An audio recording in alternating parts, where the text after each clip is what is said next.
أعوذ بالله من الشيطان الرجيم.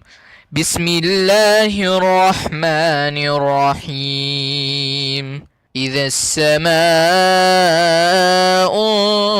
انشقت وأذنت لربها وحقت وإذا الأرض مدت وألقت ما فيها وتخلت وأذنت لربها وحقت. يا أيها الإنسان إنك كادح إلى ربك كدحا فملاقيه. فأما من أوتي كتابه بيمينه فسوف يحاسب حسابا يسيرا وينقلب إلى أهله مسرورا.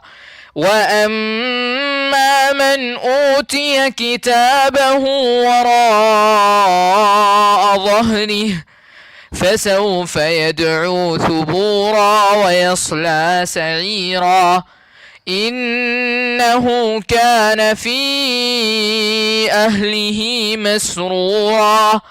إنه ظن أن لن يحور.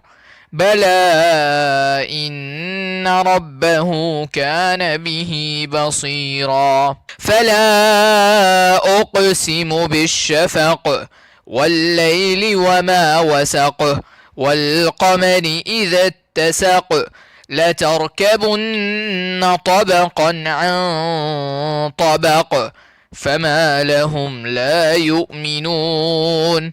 وإذا قرئ عليهم القرآن لا يسجدون بل الذين كفروا يكذبون والله أعلم بما يوعون. فبشرهم بعذاب أليم إلا الذين آمنوا وعملوا الصالحات لهم أجر غير ممنون.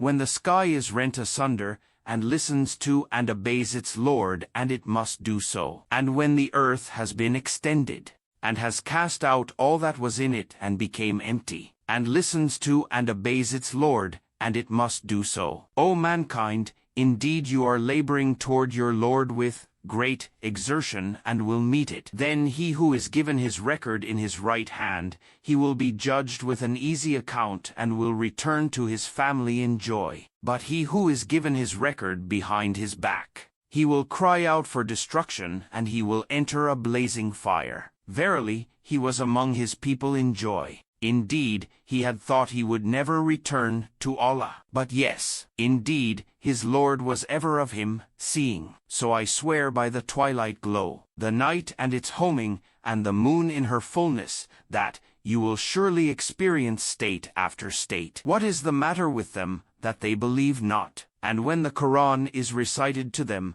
they fall not prostrate. But those who have disbelieved deny, and Allah is most knowing of what they keep within themselves. So announce to them a painful torment, except for those who believe and do righteous deeds. For them is a reward uninterrupted. وقال الرسول يا رب إن قوم اتخذوا هذا القرآن مهجورا.